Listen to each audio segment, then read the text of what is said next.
Welcome back to the LEC Spring Split. We have a huge matchup in our next game as Splyce take on Schalke 04, and both are looking to solidify their positions as title contenders. To help illustrate the point, I want to bring up the standings on screen and take a look at just where these two teams are standing, because they both had a phenomenal start to the Spring Split. They both went 2-0 last week, and we're going to start by focusing in on Schalke 04 because they had a fantastic performance last weekend. They definitely did. I mean, you look at them, they've only lost to G2 so far, sitting right at the top of the table alongside Vitality and Misfits. And you have to think, if they keep winning and G2 makes one slip up, they're challenging for those number 1, number 2 spots. But what I think is so exciting about this is coming into the split, many looked at Schalke and Splyce to be like middle of the pack, trying to fight their way to the top. And, you know, you just identified that Schalke have a win over Vitality. Their only loss so far is G2, and Splyce have just looked better and better each week. So the competition seems stacked towards the top half of our bracket. Let's talk a little bit about Schalke, because they came into the split, they had to rebuild everything. They had to rebuild the team, the roster, the organization. The only member that stayed behind was Upset, the franchise player for the squad. And he is arguably, maybe he is the best AD carry in Europe right now. I mean, Upset has just been such a consistent player for this team as throughout its entire history. Took them through Challenger Series, got them promoted to the LCS, now in the LEC, took them to a summer finals against Fnatic. He is such a strong player, and it's so great to see the team develop around him. And the fear was coming into this split that with a brand new roster, he wouldn't be able to perform, but he silenced all of the doubters, he silenced every hater, and he's done nothing but impress. Working with IgNar and Memento, those two seem to have solidified Schalke as a strong early game team, translating into explosive team fights in the mid game. Yeah, that explosive playstyle is really what I want to highlight. You look at how much Memento and IgNar are actually duoing in the early game. They rotate together a lot of the time to get vision, and you get these team fights near the end of the game. Look at the positioning of Upset. Look at how IgNar facilitates him. It's just so good to see this team having a good early game into an incredible team fight presence. Okay, now of course there is a reason that we're going pretty in-depth here on Schalke, and we will do the same for Splyce in a moment or two. And the reason I want to say this is it fair to say if we step back and we look at Schalke as a whole, their play style is of decisiveness, proactiveness, explosiveness. If you were to give a stylistic brush over the team, Vedius. Yeah, I think that's a very accurate portrayal, and it's very much about strong early game into fantastic team fights, and that is really where Upset seems to shine. And you can't forget about the two players we haven't mentioned, the solo laners Abbedagge and Odo. Odo seems to be performing the best I've ever seen him for a long time in his lane, and Abbedagge is just solid. Every game he does what he needs to, so they have all the pieces to create this fantastic, explosive mid-game team fighting style. Talking to Odo backstage, there's a hunger or a drive there, a fire in his eyes that I haven't seen in a little bit. They've got a big task ahead of them because they're taking on Splyce. Now, Schalke are known for this explosive play style. That's never really been true for Splyce, maybe ever, right? This is a team that has been known to be steady, reliable, consistent. Last week, they did have a faster pace win. They did have a slightly more explosive one. But Vedius, let's talk about the diversity in what Splyce has shown us and maybe how it's going to contrast to Schalke. The thing about Splyce is, over the years, they've kind of evolved in how they play, but in 2018, what they really solidified was late game scaling into strong team fighting. While they got a little bit better towards the second half of the split, it was still very much about those team fights and a controlled, calculated playstyle. They cared very much about playing smart League of Legends, and I feel like we're seeing a very similar approach this split, but the difference is their rate of growth is so much faster. And already in week 2, we saw them elevate their game times, we saw them being more active in the early game, and I just feel like that they're keeping that controlled, calm playstyle while just being a little bit more decisive and action-focused in the early game. Watching Splyce, it always feels like they're playing chess. Like everyone else might be playing checkers, they're going for these aggressive, like massive, explosive playstyles.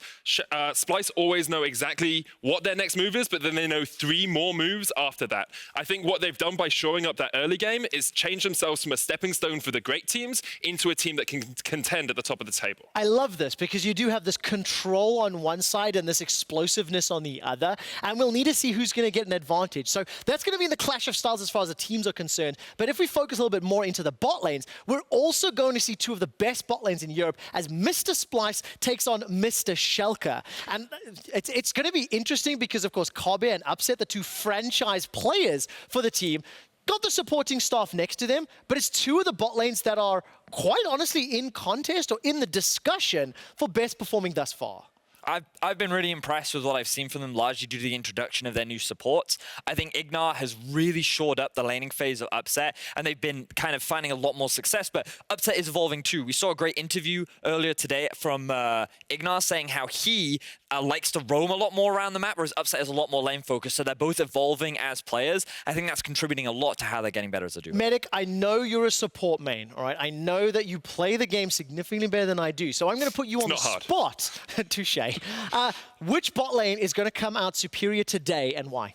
I think you have to go with the Schalke bot lane. Like Upset and IgNar in their game against Fnatic last week really showed me some strong laning phase mechanics and just strong laning phase play alongside having those good team fights. Splyce, on the other hand, their laning phase isn't about winning by killing their opponents. They're much more about just winning by getting small advantages, and I don't think that's going to work against Upset and IgNar. The teams are almost ready, so I need a final prediction on which team is going to win. Controlled Splyce or explosive Schalke, Vedius? I think Schalke's going to take this win, largely because StatsBot didn't predict it, but also because not exactly good analysis, but it does make for good entertainment. But I also think that just pound for pound, Schalke seem to have showcased stronger laning phase and stronger team fighting. And I think that the biggest determining factor will be between Memento and Xerxe as to who will be able to get the win in this game. Same question. I think you have to go for Schalke as well. I think the jungle point is very important. Memento so strong in the early game in the way he teams up with IgNar.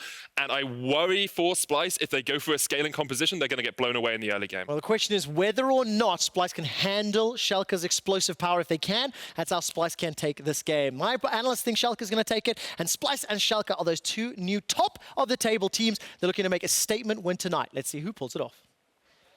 Thank you very much, Quickshot, but I'm not sure if I care what the analysts think. StatsBot definitely raining out supreme. So in my eyes, pretty 50-50 who's going to come out on top. Froskurinn, they talked about every part of the map.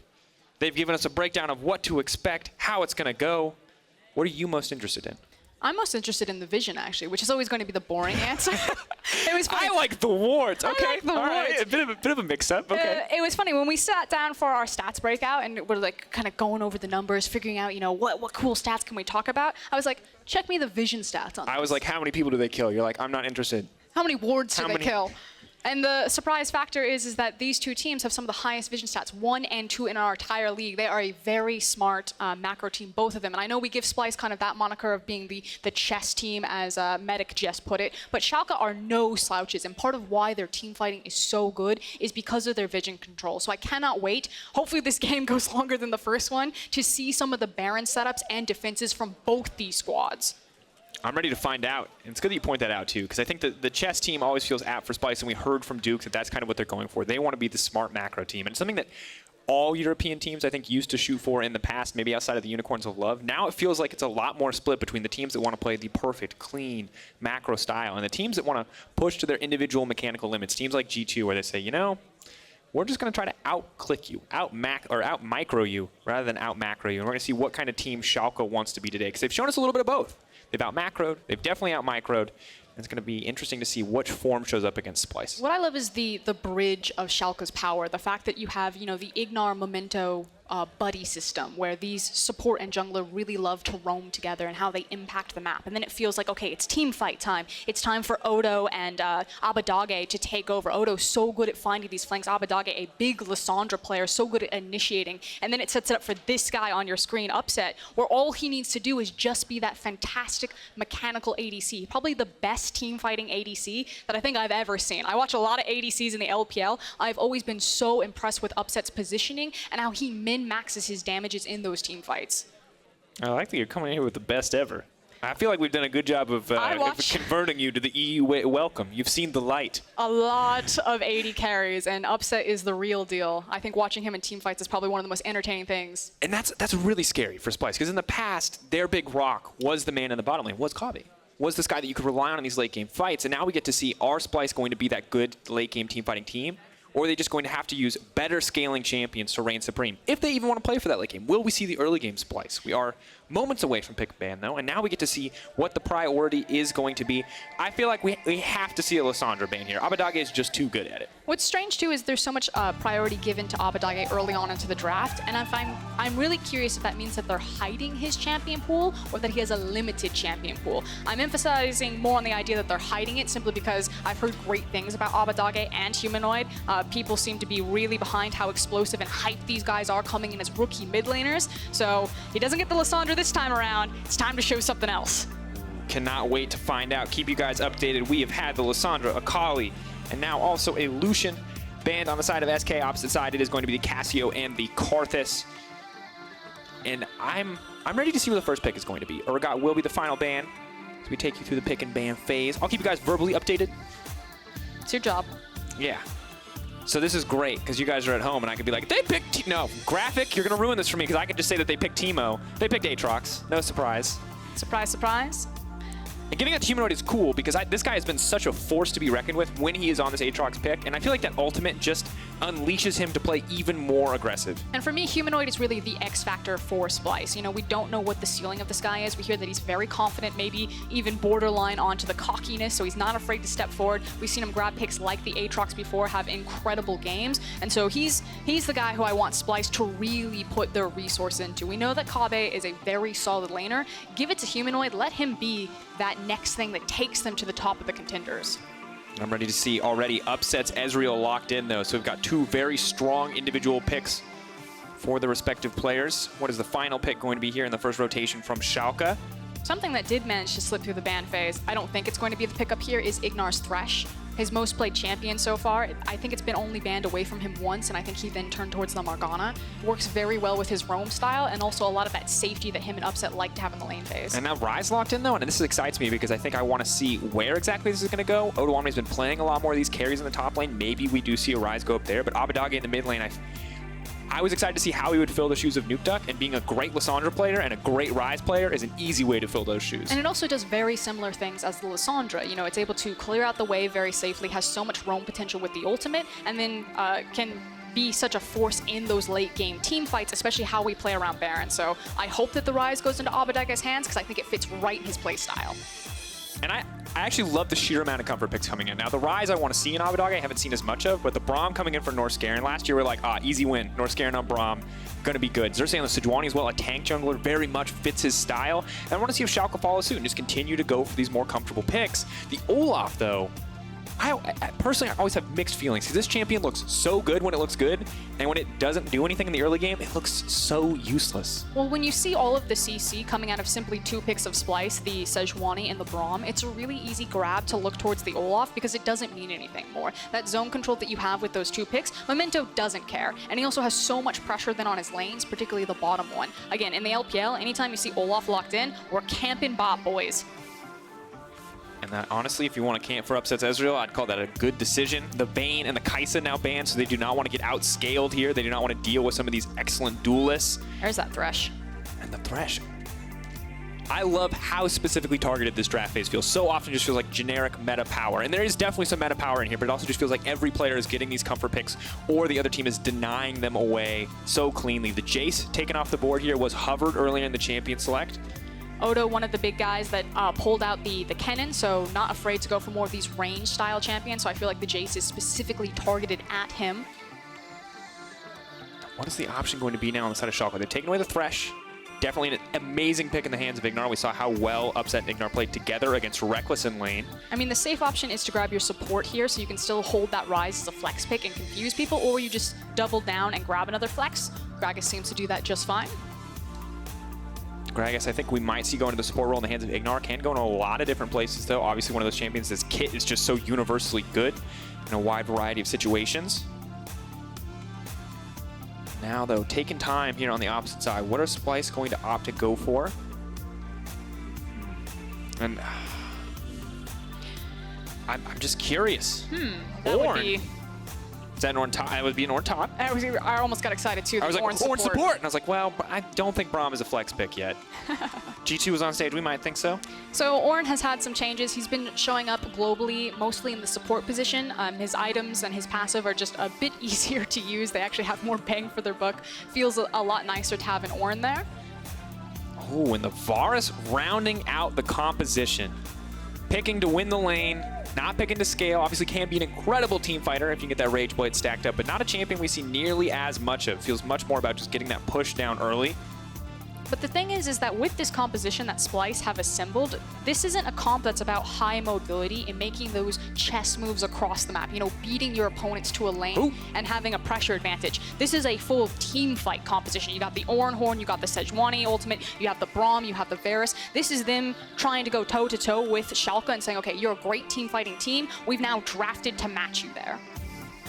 But talking about the Schalke draft then, if we are looking at Splyce to have all the components they need to pull off these incredible team fights, what are we looking for on the opposite side for Schalke? Are they also looking for it? I mean, they have the Leblanc now, they have the Ryze. Are we looking at the Schalke 1-3-1 to combat the Splyce team fight? That feels like a big mix-up. I don't think you have to go for the 1-3-1. It's going to be an option pending if Schalke's Ryze and LeBlanc really get off and have that springboard and the advantage in the lane assignments. But I look at that composition, I'm like, Ezreal, LeBlanc, Gragas, Olaf. If they walk up to a tower, you're just going to get blown up off of it. The poke damage, the threat of the cask is massive from Schalke. If this composition gets ahead, it is so easy to siege with. And snowballing has been the name of the game. Even on 9.2, we saw in our first game that once a team gets a lead, very easy to close it. So the Baron nerfs maybe not working quite as well as expected. We will find out, though. One game, not enough of a sample size to be sure. So we get ready for our second game here. I like the fact that the Ryze got flexed up into the top side. It feels like when you're looking across from the Ornn, he's like, okay, this lane phase, Ornn's just going to sit in there and farm. It's a free farm lane for me, so I can get a pass to get to that late game scaling Ryze. Does mean that you lose a little bit of your utility in terms of flexing towards the side lanes by using your ultimate, but we'll see if Odo gets involved with his teleport. And Odo on carry is something we did not get to see a lot on Splyce last split. Odo versus Vizicsacsi feels like very much. We saw Splyce earlier today talking a little smack about the former top laner for their own team. We'll see if they can back it up today. Froskurinn, the fans are ready. Are you ready? Splyce, Schalke. Feels like alongside Team Vitality, these are the two teams that are competing for that third place position in the LEC. So sitting at the big kids table of who's going to be an actual contender this split. In this game, of course, big difference maker, going toe-to-toe with an opponent you expect to face in that playoffs race, even this early, given the strength of the relative strength of the teams. Pretty significant. Owning the head-to-head, putting them down below. And Splyce, I think, a much less changes to the roster overall, it feels like, whereas this Schalke lineup has been rebuilt and has looked strong right off the bat. But important to look across the board at some of these rune choices.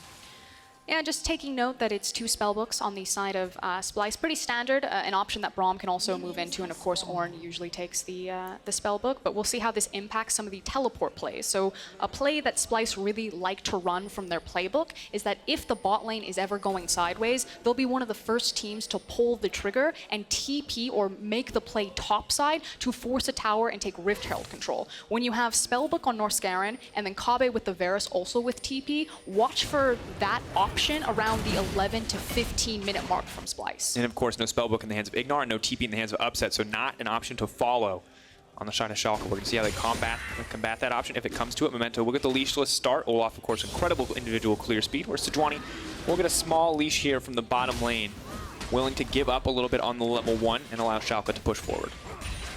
It's always going to be a question of where these junglers are going to attack first. I like the fact that Memento started top side of the map, does give him the option to path bottom, clear out his jungle, and then get an early gank there. And I just love Memento with IgNar. Anytime these guys pair up, I think there's just such a devastating combo. Whether they're roaming and securing vision or Memento is ganking his lane, that's what I want to see for Schalke, and that's what Schalke fans should want to see. Those two in the early game working together. And we heard from IgNar kind of talking about why he likes this LEC environment, where he's allowed to speak his mind, where he's allowed to be, I think, a little bit more proactive, more vocal about what he wants to do. And we see that show through on stage in a lot of these aggressive plays.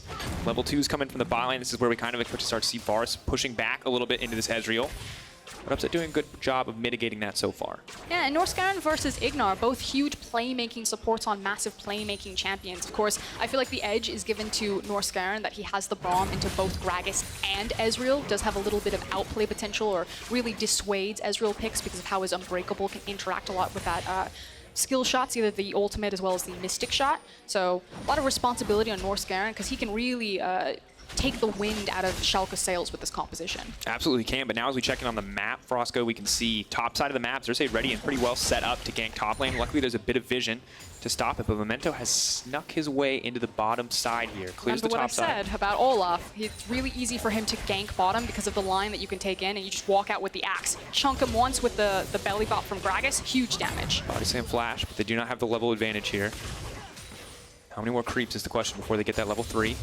They're going to step forward, upset, maybe revealing their hand. Here comes the Predator, Kobbe now in trouble. The flash forward, the body slam, an instant flash out. Excellent pullback here. Norskeren blocks any follow-up, and they deny the gank immediately. Do sacrifice Kobbe's flash, though. And it feels like both teams will feel pretty good about that initial gank. Kobbe's like, yes, I blew my flash, but they used 2 summoners as opposed to my 1, where Schalke are like, yes, he blew his flash, let's do it again.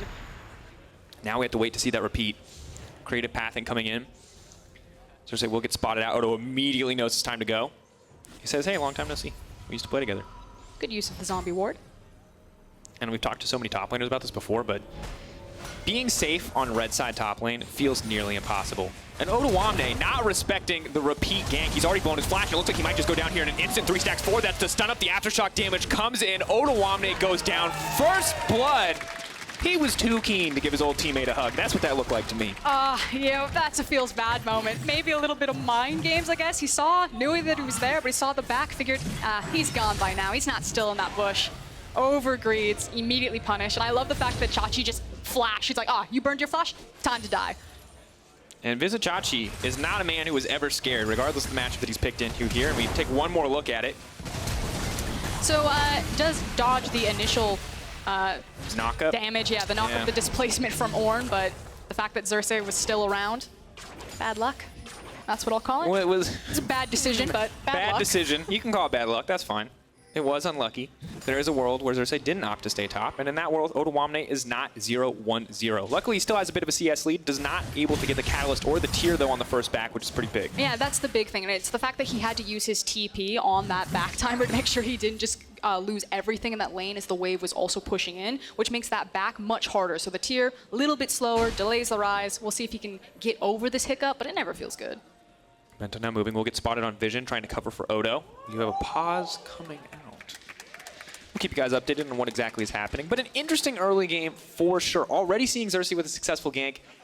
Definitely not what Schalke wanted to deal with. Getting top lane snowballing for Vizicsacsi. Every time Vizicsacsi is in control, I feel like this guy is just such a monster in team fights. I mean, anytime that Ornn gets ahead, it just feels that much better because, again, Ornn doesn't really need anything to be an effective champion with all of the utility on his kit.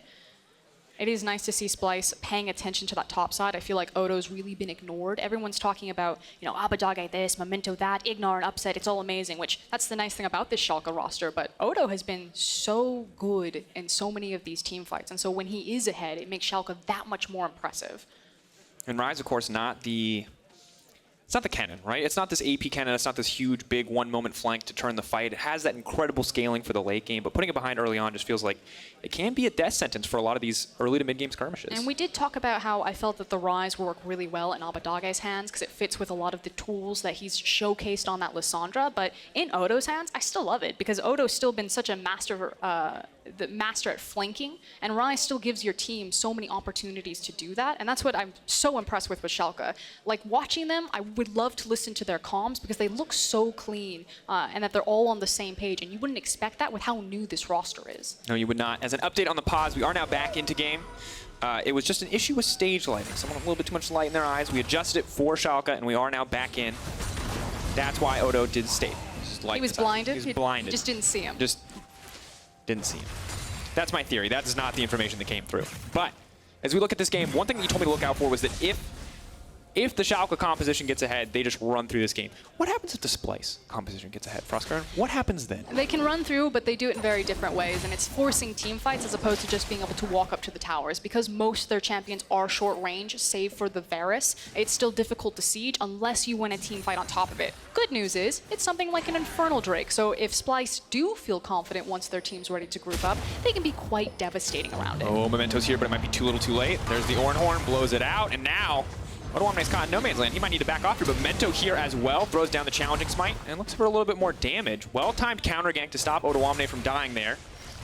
And good heads up from Memento to realize, okay, my top laner, he's in a bit of a hard situation, had to burn the teleport early on, didn't get the back that he wanted, so I just need to hover around the lane, make sure he's got some safe vision so he can push up, get that CS, not be denied because he's also missing his flash. So I do like the shift from Schalke to say, bot line's probably fine, let's make sure that Odo's okay.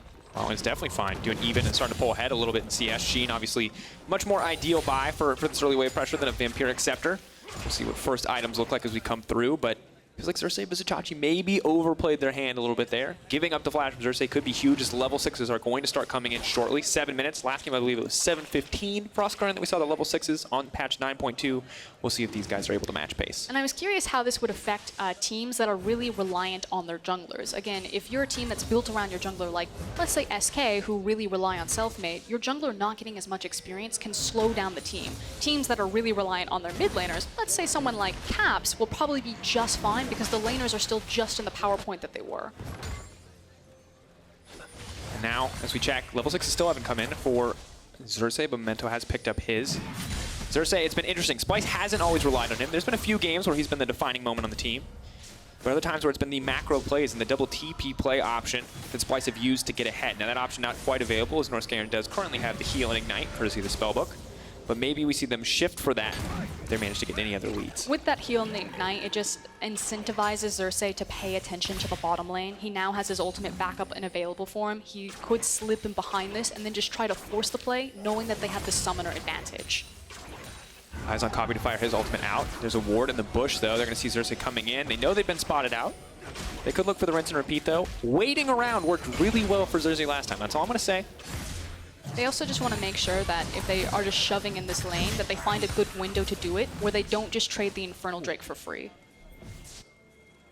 That is going to be important. Xerxe now trying to cover the mid lane, though. Froskurinn, this Leblanc, kind of having a field day against Aatrox. I feel like it's pretty hard to land the Darkened Blade against such a mobile champion. A bit of CC, though, would definitely stop that in its tracks. Abbedagge remaining, though, at full health as Aatrox kind of just desperate to heal something back. Probably still feeling really good that he's got his jungler underneath him. Maybe Xerxe pulls his own Yankos over that wall. Fly in, deny a play. Now I've got a pause on the opposite. Looks like it's coming from Kobbe. Maybe he also needs the stage lights adjusted. Some mood lighting. Mood lighting. Yeah, he's chilling. He's chilling in the bot lane.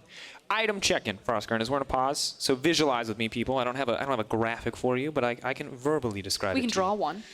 I can hand draw on the screen. I don't think we should do that, though. But it feels like Vizicacsi's in that ideal comfort point. Yes, he's losing in CS, but he's also so close to the Abyssal Mask that Odoamne doesn't seem like he has a lot of kill pressure at this point. This man still has not been able to back, still has not started a tier. About 9 minutes into the game, definitely not ideal for Ryze. It's going to take a long time for that to stack up. Yeah, but again, it's this idea that it's Ornn versus Ryze. I think from Schalke's perspective, they were thinking, okay, it's just going to be back and forth with the wave, a little bit of tug of war, and then we're just going to scale up for free. I'm sure Splyce probably in that similar boat. It's Ryze versus Ornn. We'll just sit up there, get the ganks, because we have hard CC between Sejuani and myself. Maybe we kill him. Otherwise, see you at the team fights, guys.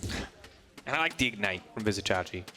Was it? Yeah, it was SOAS, the Ignite TP. I don't remember a few. Last split. It's a good time. You lead to some Ornn solo kills. What's interesting is, this is a pretty old school point, but Ornn taking the Ignite. Some teams, they feel that Ornn can take the Ignite and it makes his dive that much more punishing. Again, when you pair him with a jungler like Sejuani, the burst damage is still there in the early levels, and then you have the Ignite on top to compensate for the damage. Globally, in LCK and LPL, Ornn would often take the Ignite from the spellbook to dissuade dives, because it's that scary to dive in Ornn because of how much CC he has next to his tower, and then he also has the Ignite and his ability to trade 1-for-1. So it's kind of a double bang for your buck on that summoner, offensive and defensive options. And if I know my man Vizicsacsi, he's looking at the dive option. He's looking at the how do we kill this guy in lane. Because very often that's what he's all about. But now, back in the game. Ooh, see a little bit of aggression in the mid lane. Nice use the Darkened Blade. Oh, he's going to have to use the ultimate, but stunned up under tower. How many LeBlancs are we going to see die like this? How many times are people going to go for the all-in when Sejuani's hanging around the mid lane? Oof. All right, as an update on the pause, guys, Splyce paused the game. They encountered a known minor bug within the game, and after consulting with the team, league officials have determined to play on. Odoamne has determined it's time to back. Fun fact, he might actually be able to get some items and gain a little bit more relevancy in this lane. And Infernal Drake going to drop in favor of Splyce. Generally, things are going well for this team. And the go button here is the fact that they know that Leblanc doesn't have the TP, so they think that they have the numbers advantage. Ulti flash, and he's gonna get it! He takes it away. No mercy here now coming in. Upset's off to the side. Kobbe's definitely trying to hold on for dear life, but Upset has more than enough damage to close it out in a second. All it took, they turn it around, they take the dragon, and right like that, the entire lead from Splyce is deleted. That is checkmate for the chess team there. They thought that they had the advantage, and Schalke just kicked the board over. Again, it was calculated like, okay, we forced Leblanc back. He doesn't have the TP. It's probably fine to approach this dragon. We feel secure in our vision, but Olaf walks over, and even if Olaf didn't steal it, you had the Ezreal ult incoming. The dash out. Moving forward, locking him down. IgNar, not sure if they want to seek on that one. The double chains. Abbedagge. Not gonna hit him anymore. Okay. All right, he has the flash. Knows Humanoid has the flash too. Doesn't want to commit anymore. Yeah, it doesn't have vision of where Xerxe is. So again, a lot of the respect. And again, I don't blame Splyce for this decision here. They thought they could get it. Unfortunately, didn't smite correctly. That's just a feel bad moment. As then Upset just walks down Kobbe. That is a big oopsie, I think, from the side of Splyce. Not respecting what is an incredibly powerful early game champion Olaf. He just got to walk into that pit, take it away, and walk right back out. And the issue is, and I know that I complimented Splyce and Schalke's vision beforehand, but Splyce simply didn't have deep enough vision to secure that against these types of champions, the likes of the Olaf with Predator, the likes of the Ezreal, their ability to quickly collapse onto you once you're in the pit. If they maybe had some of that vision line pushed into the offensive jungle, it might have been a little bit better. Definitely could have been the case. For now, Memento will pick up that blue buff, or at least hopefully donate it over to his mid laner. We'll see how alpha Memento feels like he is. Does he need to give that one away? It's been pinged. He's walking over. It was pinged a lot, though. I feel like you steal a dragon, you earn a buff. Like, you gave LeBlanc the Infernal Drake, you should just take the blue buff. But fine, be a team player. The repeatable poke damage, though, that LeBlanc can put out now that she has a blue buff is obviously going to be a huge help. These are some mind games happening here. Well, for now... Now, and interestingly he wins enough, the day. He wins the day. He got it. Taking it away. Still going to hit him, though. Odoamne still playing with a lot of respect here, trying to throw it back in the tier, and just not having the catalyst yet does make it a little bit awkward in some of those trades. Oh. And this went from like, ooh, Ryze might have kill pressure, and after that first play, it's like watching two tanks fight again. Just weird, bizarre tanks. In this case, a Rune Man. It can get a little bit scarier, though, now that Memento's here, so waiting for that ward to clear out so he can slip in. Now they're waiting for Chachi to... the snap ignite, because he wants to back and TP in. They were waiting for Chachi to look for the knock-up, and now that they decided he's not going to do it since the wave is pushing him, Memento's like, see ya. I like the ignite. That just feels... It's an alpha move right there. Abbedagge. One piece of CC is all it's going to take. Chilling Smite does go down. Predator here to turn the play. So he's just going to make it out in time. Now backing off, though. You're just not going to get much else. Xerxe's still sitting on ultimate, and really he's just looking for a place to use it. And if it's in a counter gank in the mid lane or in that bottom lane, feels like it should be bot. And if you're in the audience, you can hear the players on stage shouting. They're clearly ready to make a play. They're communicating intensely, but you can tell when the game is so even, like this 600 gold lead, only really a dragon, no towers broken yet, that both teams are very aware that a single mistake could open this game wide up. And it feels like a bit of a tug of war. I do want to point out the fact that Kobbe just used his TP. So we talked about that Splyce play that they like to have in their playbook where, okay, let's break this game open. The dragon is down, we can play around the top side. Not going to be an option for them. And I feel like it's a direct response that it's a double Infernal possibly, so they don't want to give up control over the bot lane with that Drake spawning in 1 minute.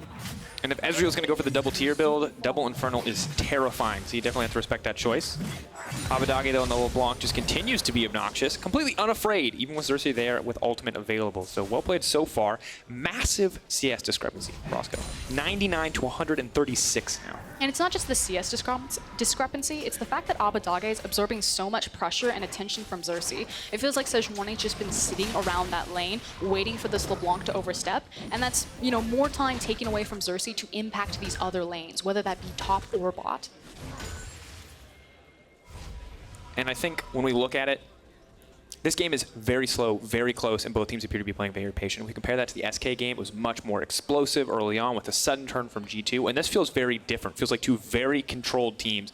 I think both teams aware of what this game means. Because once again, these are two teams trying to fight to make it to the top of the standings, and now IgNar trying to just knock him out. It looks like he tried to start the R, but the animation did not finish on the World Ender, and he just got deleted. Just absolutely dunked, and unfortunately it's a communication issue because losing track of IgNar, 9 times out of 10 when the support backs, he's going to walk towards the mid lane because he wants to place wards there anyway. A, Splyce don't have any vision, so there was no safety, and then B, wasn't aware that IgNar was back in his base and would probably be around the mid lane. Oh, Abbedagge, he just keeps getting stunned. Xerxe's got this man's number, he's just not sure which one is the real one. Is going to back off, but Abbedagge, you need to respect that turret, my friend. Memento, is this the turn? Are they going to be able to take this one?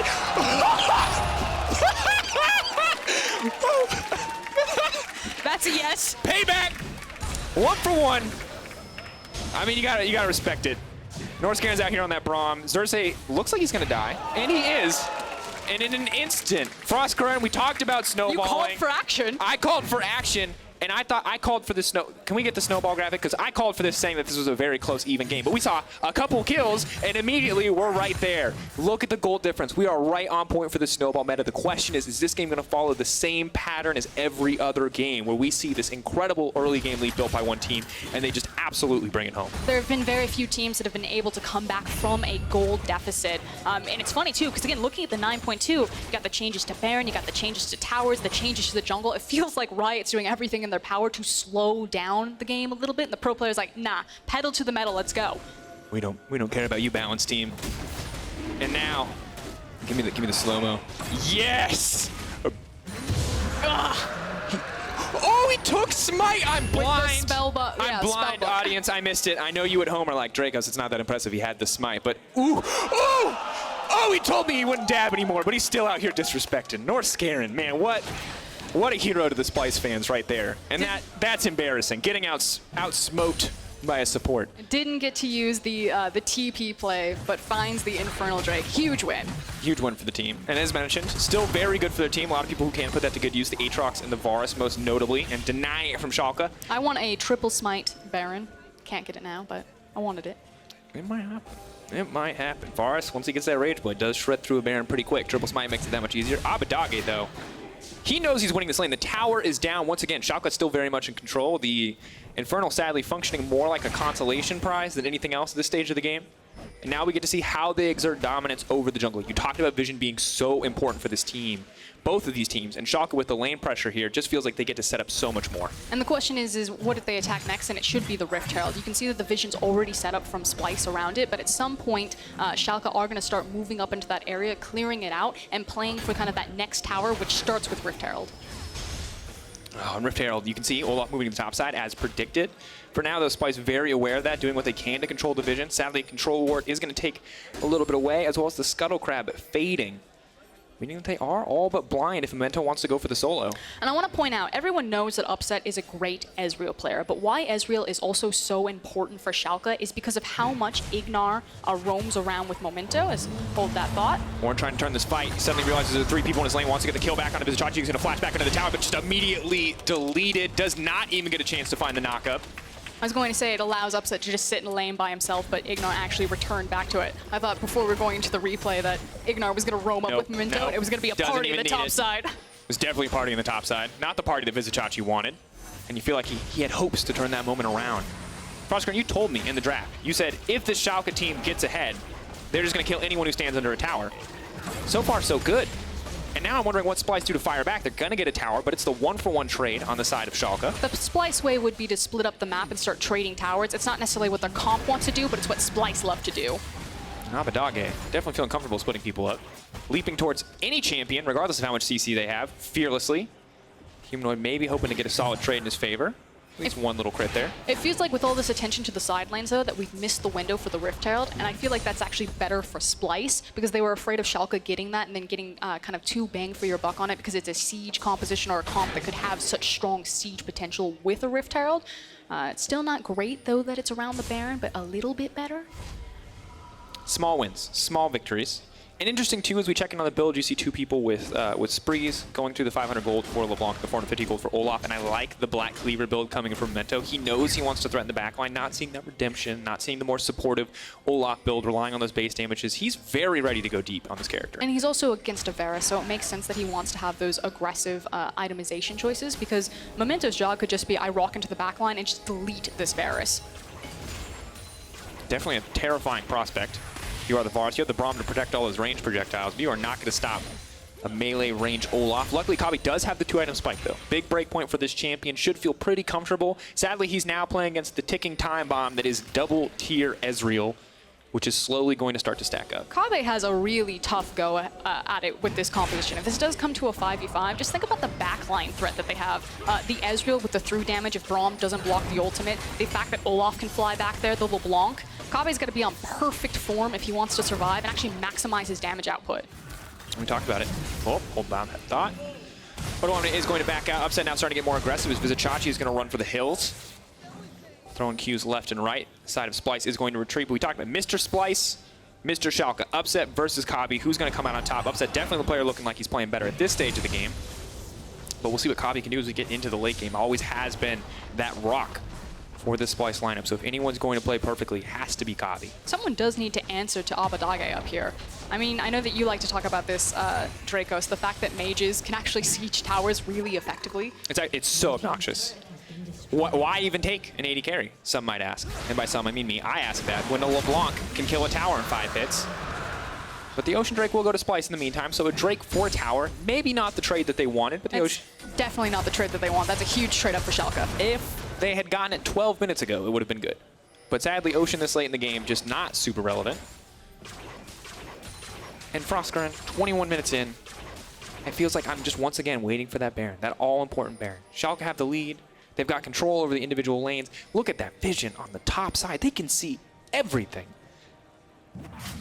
It's now about if they execute on the vision. Since there's no dragon to play around, there is a timer where Schalke can start moving in and playing around the Baron if they want to, but they don't need to with the composition. I think that the onus is much more on Splyce to play around the Baron because their comp wants to be in these tight corridors where they can start laying down the Ornn, the Sejuani ultimate, the Varus ultimate, and things like that. They want to group up, whereas Schalke want to play kind of that hit-and-run style of League of Legends. Well, the Predators now come out from Olaf, so maybe they're feeling a bit more comfortable. Humanoid, though. Hit. Rumble Dash comes out, has to use both just to get out of the tether range, knowing that that could have been a death sentence for him. Seems like both teams just kind of poking, kind of prodding. Almost fencing, like looking for that weakness in the enemy's defense to try to find an opening, to try to find some kind of engage. Maybe the team fight is where Splyce can turn it back. For now, though, much more about fighting for this vision, fighting for these wards. IgNar is very brazen over that ward. I feel like you give IgNar a dash champion, he's just fearless. Oh! Humanoid is going to get that one. Good patience coming through. I feel like if I was the LeBlanc, I would have leapt in to go for the auto. Humanoid takes his time, does manage to take that one away. Upset not going to get the cheeky steal, and missing that ultimate does give a small window, maybe where Schalke's team fighting strength is reduced. So this is the waffling where Splyce need to make a play, and there it is. Locked up, not a whole lot of ways to get out of this one. Wants to dash. Is still LeBlanc, so does just get to double dash out. But the mindset is correct, not necessarily on targeting the LeBlanc with such high mobility, but that we can't just sit here and let LeBlanc win the side lane and let Upset just poke us out in the mid lane or hoover up all of this farm. We need to use some of these hard engage abilities. And that is something that Duke and Kobbe talked about on the analyst desk. You know, there was hesitation or indecisiveness on pulling the trigger, and it's actually costing Splyce really big here in the mid game because they're not maximizing all of the farm in their lanes, and they're falling further and further behind Schalke and kind of passively losing the game. In a difficult spot to be sure. Now Upset has completed the Muramana, so the second tier has begun to charge, and Odoamne just gets more and more comfortable in this lane, has a blue buff for himself, as well as the completed Archangels, and Vizicsacsi, he's going to be upgrading some other people's items, but outside of that, he is not going to be able to handle this 1v1 for too much longer. And I do want to credit a lot of Schalke's ability to deny vision. So we just saw kind of the big war where IgNar was clearing out rushes, but it's the fact that Splyce have been unable to get any sort of deep vision behind Schalke. On a composition where it's so important that they get the hard engage, you need to make sure that you can get those deep wards to try to find the teleport flanks. Ezreal ulti going to move into the top side of the map. Hoping to stop Humanoid's back as Abbedagge is on the hunt. I like that coordinated effort from Schalke to try to find a cheeky pick to maybe get them in a position to start Baron. Oh no. Double TP mid lane. Yeah, but IgNar's behind them. I know, I'm ready. The Gragas, feeling frisky. They do not have vision over that wall. IgNar wants it. Wants to go for the play. Here comes Memento. They're starting to retreat. They smell something coming. They still don't know where IgNar is. Yeah, the saving grace was that Memento and Abbedagge weren't quite in position Kobbe, that's for not it. the push you want. Oh, has to give up the flash. Does manage to make it out with his life, but a flashless Varus up against an Olaf is a terrifying prospect. So we've been doing this dance, we've been posturing a little bit, but the dance is going to come to the end. The Infernal Drake is going to spawn, and we're going to have 2 huge monster objectives as well as the mid lane structure objective. Something is going to break here. Splyce are ready for the fight. They are going to take the mid lane. They see the side laners present trying to get those waves pushed, so they're going to take that opportunity to push out and take the tier 1 mid lane tower. Now we see Humanoid moving out, maybe going to clear up a little bit of vision. Xerxe tries to forge a new item. And does. Right in front of his opponent. Upgrades the Blade of the Rune King for our boy Kobbe. Doesn't have a flash, but has an upgraded Blade of the Rune King. I would take the flash, but you know, beggars can't be choosers.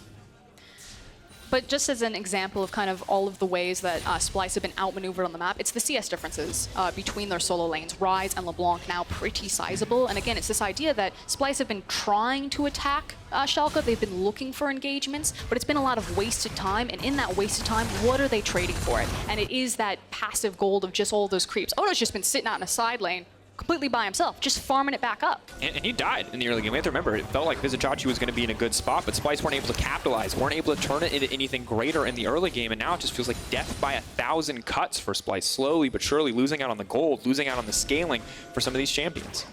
Right, here comes our arena. 8 seconds. Splyce got here first, so have initial vision control. But still, none of those deep wards that they need. Humanoid. Ooh, they're going to spot the 4 members in the bush looking for the trap. Abbedagge still playing with a lot of confidence here. Unbreakable has now been burned. Means IgNar can try to find an engage under the back side. Upset does a lot of damage to that tank. Now he's looking for the engage, so they're immediately going to fire out, but Humanoid is already forced to use the ult. The Darkened Blade coming through, but already starting the resurrection. Vizicsacsi looking for Upset on the backside. He's still going to throw in a lot of damage. Can't find the ups. Ooh, can't find the knock-up in the end. Odoamne now coming in to clean up house. They're taking down the Olaf, but they can't get anything else because Abbedagge is out for blood. The flash forward from IgNar. Humanoid desperate to get something back, but it is not going to work out in the end. Kobbe and Xerxe caught in the base of Schalke. No hope to survive. The Ezreal gets the double. They might just give him the triple. All too easy as Schalke destroy the fight. And it's just a single team fight, and now Schalke can take whatever they want. If they want the Infernal, if they want the Baron, if they want to follow the creeps, it'll probably be the Baron. Maybe even make it 2. As you can see, they all separate. But that's the thing. Schalke are so good at team fighting. Splyce, they tried to draft for the team fight. They say, okay, we've got the tools, we've got the arsenal. This team wants to fight us. Let's make sure we're just as strong as them. And they just weren't. Was not the case. Humanoid just the ultimate forced out immediately, dies immediately, gets the resurrect. That allows him to get something back, but it's just too good. And you can see the desperation to pick off Upset on the backside does not pay off for Vizicsacsi, and Schalke confident in these plays. And they threw everything initially at Upset. I believe Norskeren flashes back and tries to get him, and I thought, okay, the Ornn ult actually finds Upset after this flash, and he also walks blindly into the Aatrox because he's not aware that he's in the brush, but Upset still survives and is continuing to output DPS alongside Abbedagge the entire time. Excellent turn from Odo to help him out. It just misses the second stack of the Darkened Blade there from the Aatrox that could have killed Upset. Would not have turned this fight though, sadly, because Abbedagge was still so strong, and the tankier members, even Odoamne at this point, a massive damage threat. It feels like once Splyce lose Kobbe, once they lose Humanoid, they just don't have anything left in the tank. And a big part of that was the fact that when Splyce finally did get the fight and were forced to look for it over the Infernal, they had already fallen too far behind in the individual items. And it goes back to, for the last, it feels like 10 minutes, Splyce have been fishing for this fight, couldn't find it, lost all of the extra gold in the side lanes, and then ran into an opponent that already had a massive gold lead. And the gold lead just continues to grow. Froskurinn, 47.6k to 55.8, double Infernal for the side of Schalke. The Drake RNG working out very much in their favor, and you can see 2,000 gold lead in the mid lane alone, 2,400 rather. And then remember how devastating Schalke's composition can be with Siege. Xerxe, I do like the fact that he's trying to clear out these flanking wards and then just dissuade them from approaching the tower, but Baron being applied in all 3 lanes and just the safety there. You know, how are you going to gank the Ryze or the Ezreal or the Leblanc? Vizicsacsi desperate to get something here. Odoamne trying to sidestep the flash, still gets hit by the ultimate. Kobbe on the way. The ulti not going to connect to the movement speeds here and take him out. Odoamne solo killing Vizicsacsi, and it's Upset over the wall. There's so much damage coming in. Norskeren is running for his life. Is he going to be able to make it down? Upset chasing down Humanoid, locked up. Ulti going to keep him alive for now. Are they going to go even deeper? IgNar ready to go in a moment's notice for the body slam. Here comes the Ryze ultimate. No one's going to follow up. Instead, setting their sights on the tower. Schalke breaking into the base of Splyce. Yeah, and everything is falling on them. It's not just in the top lane, it's also in that mid lane. This is going to be a huge swing for Schalke. Breaking 1 inhibitor. Looks like they're set to break 2. The armor and MR change is not going to matter at this point for those inhibitors. Just dropping them instantly from this team composition, and with 1 inhibitor remaining, it feels like it is last dance for Splyce in the fights to come. Salt in the wound there from IgNar. Dash over the wall, baiting him in. Buying a bit more time. And Schalke aren't even backing off. They're just going to continue the pressure here. 2 seconds till Vizicsacsi comes up. He has the cleanse. No ulti available quite yet. Will be up soon. But Abbedagge just continues to threaten. And this is exactly where this composition wants to play, so they could take it safe, back up, spend the global gold that they've just gotten out of taking all of these objectives, all of these resources, and then come back that much stronger. Or, why not? We've got Baron. Even if we wipe here, it's not going to mean anything. There's no objective for Splyce to take, so let's push our luck, use our comp sieging ability and poke ability, and see what else we can break. This continues to look good for the Schalke lineup. So not able to break the W stack there as Abbedagge just leaps in, continues to deal so much damage here. And Abbedagge continuing to impress. We wanted to see if he could play more than just the Lissandra. Now showing his hand on this assassin style pick, and it's a good look. 4, 1, and 3. I was wondering, how does he have so much health? You can see his health bar right now. Why is that health bar so big? That's because he's level 17 to the level 15 of Aatrox. Incredible individual lead. And Schalke smiles on their faces, I think, unsurprisingly, because they know that they are moments away from winning this game. And that puts pressure on Splyce. You know, they've got one last final stand probably left in them. Maybe they get the miracle team fight, wipe them, but even from there, you're still fighting from a massive back foot. They'd have to win probably the next 5 team fights in a row before this game even evens out. And checking in on some of these cooldowns here, Upset, the cleanse. Up and available, the flash is not there, so he's going to be a hard target to find. But if Abbedagge oversteps, he has been playing incredibly aggressive, has no way to cleanse out here. So maybe that is an opportunity if Aatrox can land the key engage, or you see it from Xerxe. But it really does feel like Splyce are grasping at straws. Very small opportunities left for this team. Yeah, and again, I just kind of expect Schalke to continue to force feed this into Splyce because their poke and burst damage from Leblanc and the Ezreal is just too strong.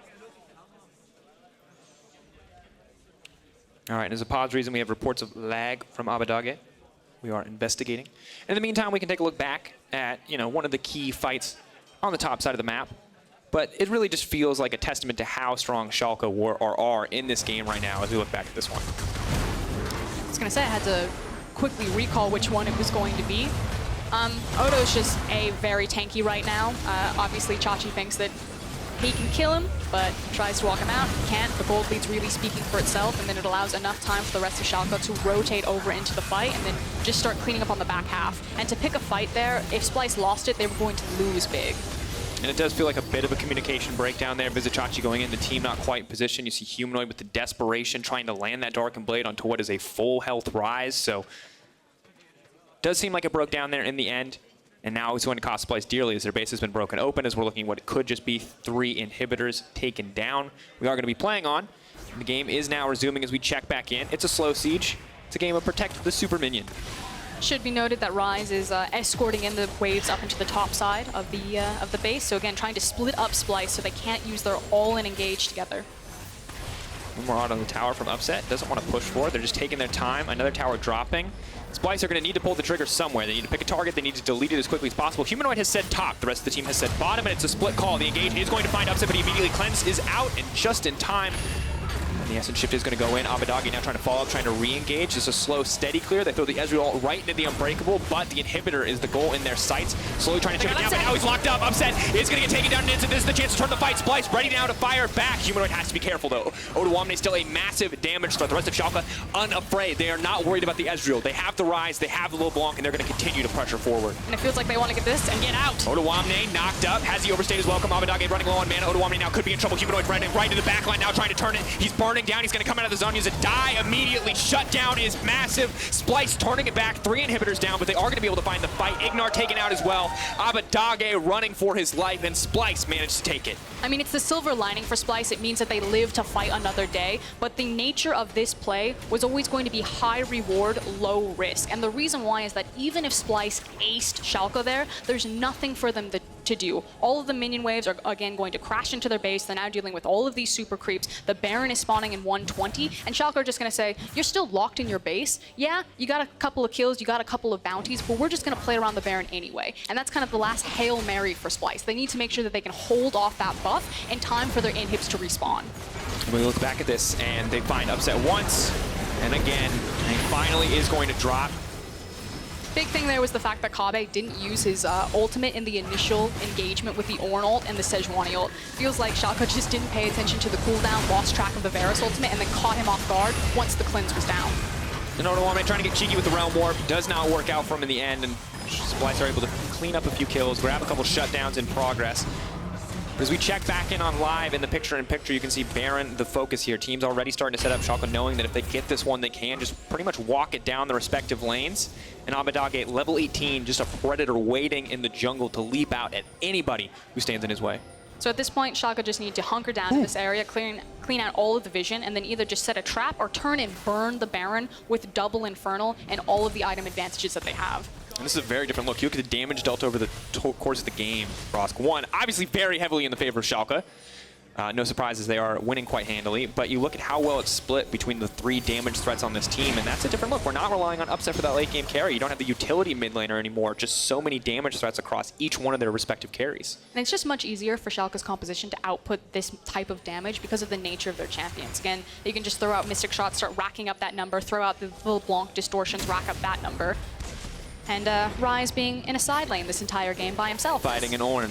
Odo continues to do. You're just boosting your stats every time you throw out a combo. 5K and dropping. Really no way for Splyce to interact with this Baron. And with every inhibitor dead, it does feel like the funeral march for Splyce. Schalke will barrel down the respective lanes once they're able to get their resets. Double super minions on the bottom side alongside Odo. I think there's actually a trap possibly being set up. Nope, we're gonna pull the plug on that one. It looked like they were waiting for Odo to walk forward and then hide Varus and Braum in that tiny little pixel brush and try to gank him. Vizicsacsi, you can tell he's fishing for something. They're hoping to find a pick here, but it's a dangerous game. Overcommitting to a play right now does mean that your base will be pretty much instantly obliterated as we see a very terrifying Ezreal and Leblanc. The death cap coming out for the Leblanc as well as the Archangel's staff coming in for the Ezreal. Inhibitors now respawning on the top of the middle. That will buy them at least one wave where they don't have the double super minions, but you can see how quickly they're dying as Abbedagge and Upset do their due diligence to break these down. Splyce holding on to one at least to deny the double spawn of super minions. Someone's got to go, Splyce.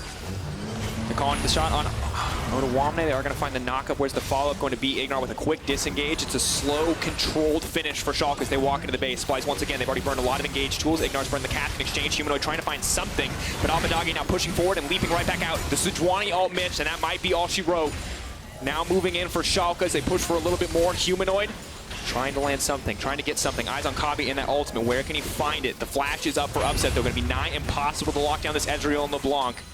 Schalke slowly picking away. Odoamne is going to get caught out, but there, the follow-up is now denied. They're trying to return. Upset free firing to the backline. Abbedagge leaping into everybody, and this could be the fight that Schalke need, but Splyce already getting a lot of damage down from Kobbe, but an instant turn as Odoamne just shreds to the back line. Memento still alive. A clean final fight for Schalke in the end, and they are going to take down Splyce and move up to 4-1 in the standings. And it frankly looked like a cat and mouse game. Schalke completely in control, just tore Splyce apart. And Splyce, that indecision continues to rock them. It felt like they needed to pull the trigger a bit earlier on their big 5v5 wombo combo abilities on that composition, but we're just never able to lock down Schalke. And just a well-played game across the board. Schalke moving up once again, proving that they are a contender for top of the table. And such a young lineup to be doing so quickly in the split. And I love the fact that Abbedagge did it on the LeBlanc, a huge pressure point for this game, and proving that, you know, I don't play Lissandra simply because that's all I can play. I play Lissandra because she's in the meta. I'm just doing my due diligence for the team. And Abbedagge pulling ahead in the race of rookie mid laners. We wanted to see Abbedagge versus Humanoid, how that was going to play out. Abbedagge wins the day quite handily. And now you're wondering, is he just going to pull ahead of the pack? Is this man a clear standout for rookie of the split already? Self-made, maybe the only other person going toe-to-toe with him in terms of contesting. As Schalke continue to rise and Abbedagge continues to prove himself, he's definitely my front runner right now and who I'm most interested at. It felt like it was a race, you know, is it Humanoid, is it Nemesis, or is it Abbedagge? Who is the true next generation of EU mid lane talent? And it feels like Schalke made the right call. Absolutely did. And the strategy coming across so well for them. Hello, Memento. Getting some high fives as well. Hey, everybody. Not from IgNar, though. Oh, denied. Okay. You guys can't see that on camera, but it was a little harsh. All right. And honestly, this team looks so good. And I have to say it again. Remember, this team is rebuilt around Upset, that so many of these pieces have never come together on a lineup before. IgNar just comes back from Korea, and he's already syncing so well with Upset, and the fact that they have developed so incredibly quickly is a huge testament to Schalke as an organization. And it's the fact that they have that triad. You know, you look at someone like G2, and they're just so scary because of how powerful the individual pieces are, and it feels like you get this great mixture of Schalke on a roster that no one was really looking at. You have incredible macro and communication, their vision game is on point, you have great team fighting, and you also have a high mechanical ceiling on so many of their players. And it just feels like this well-oiled machine that Schalke don't really have a lot of weaknesses. They're like a jack of all trades. Definitely the case. You see D-Lim and Dylan Falco on stage with Abbedagge. Hopefully giving him a pat on the back after an incredible LeBlanc performance. Looks really good from this guy. We heard from him in the first few weeks. He seemed soft-spoken, more reserved, you know, feeling comfortable, feeling confident. And now he just, on stage, he looks like an absolute monster, though. He looks so incredibly crisp. Yeah, moving over from Fnatic to Schalke, you know, in his shot caller interview, Dylan Falco was quite soft-spoken. You know, he said, I don't put a lot of that emphasis into the PR. So when you think about like the big coaches in the LEC, his name doesn't often come up. But really speaking for itself with how he's able to curate and craft the Schalke roster, he felt like he had a lot of responsibility in picking these pieces and putting it together. And he's done a wonderful job based on the results. Absolutely fantastic. Well, outside of the coaching staff, we do want to hear who your player of the game is. At LEC Sports on Twitter is the place. Your Kia player of the game. You can choose between IgNar, Abbedagge, and Upset. Ooh, that's a tough call. That is a tough call. I feel like the game was actually won because of so much solo lane EXP that went to Odo and Abbedagge, but Upset played so well in those team fights when they threw everything in the kitchen sink to get into the back line. Definitely the case. Well, to get more insight on Schalke's win, let's hear from Laure and their jungler. Thank you very much, Drakos. 4-1 for Schalke in the standings here. Great showing from you guys. How was it to prepare to play against a team that usually aims for late game in a snowball meta? I mean, I think we're really stable, like in early game. So I'm kind of happy with it. If they don't want to fight us and go to late game, we'll just roll over them like we did this game. How did you prepare to beat Splyce today? I'm not sure, actually. I didn't actually think that much. I think we just focused on ourselves, like what we actually want to do and what we do best. And I think our early game is like really solid. So we just prepared really well through that side, I think. Okay.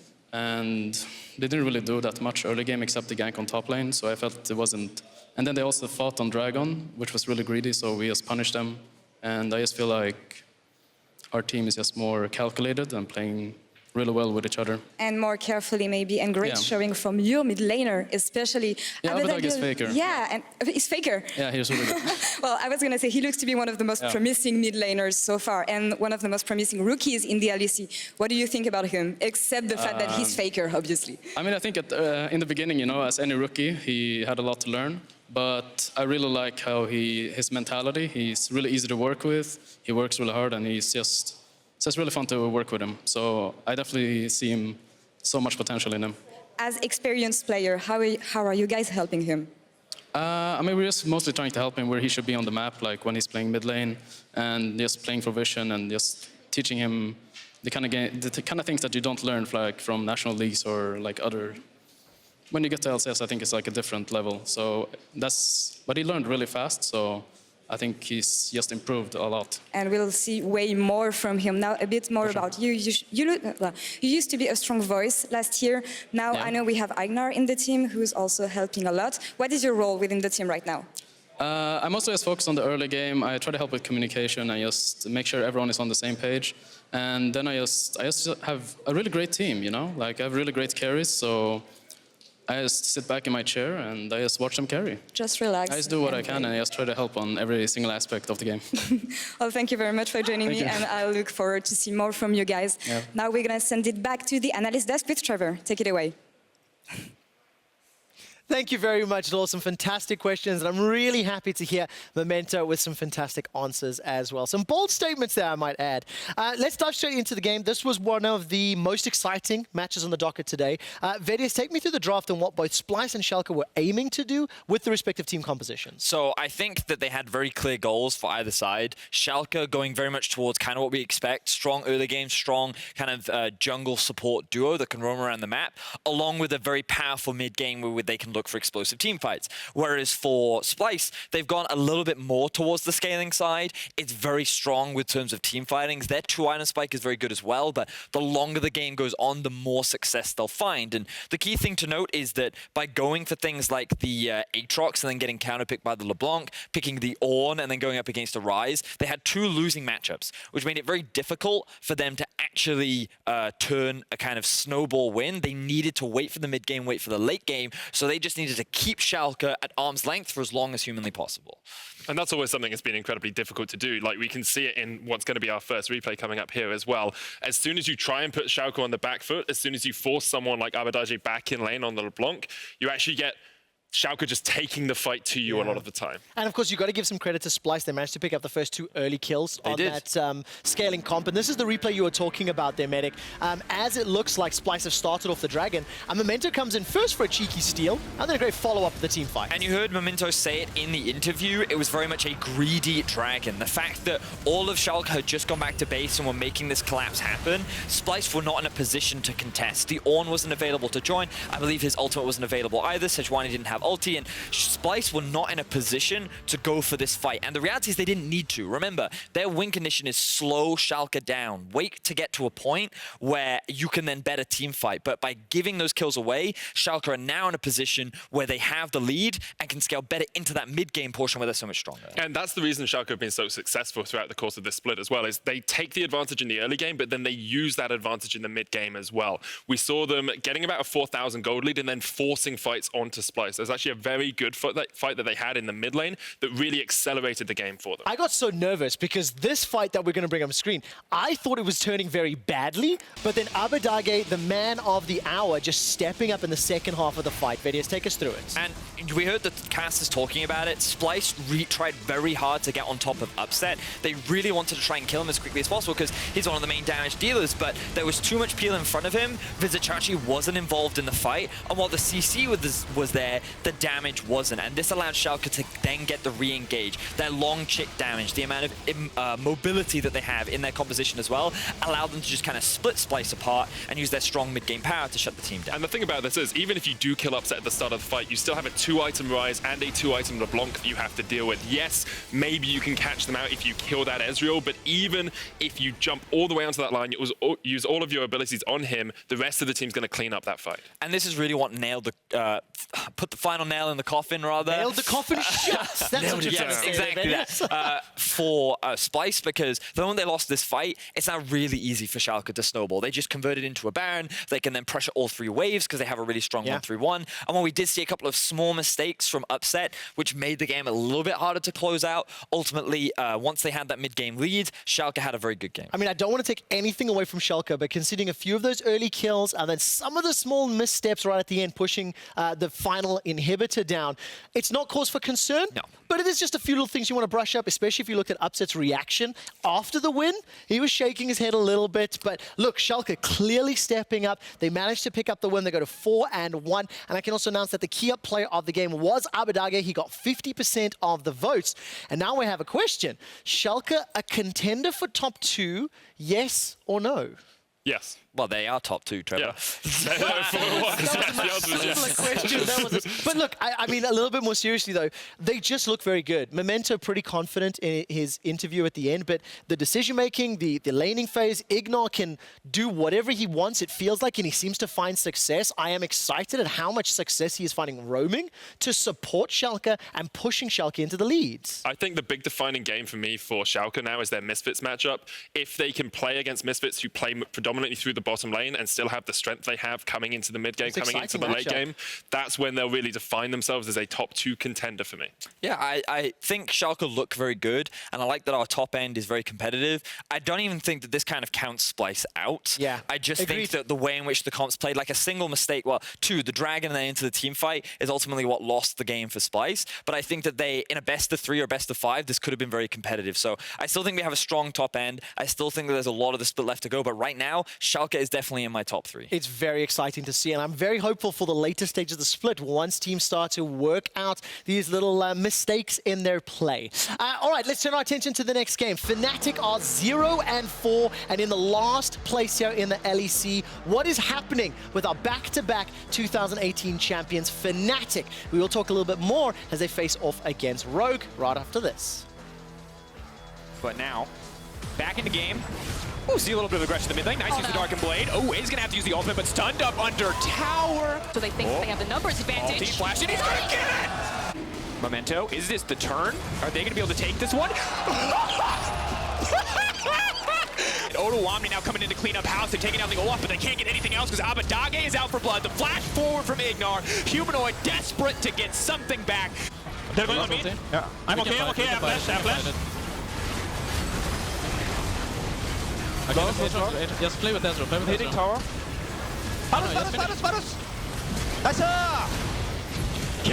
Nice! And they are going to take down Splyce and move up to 4-1 in the standings.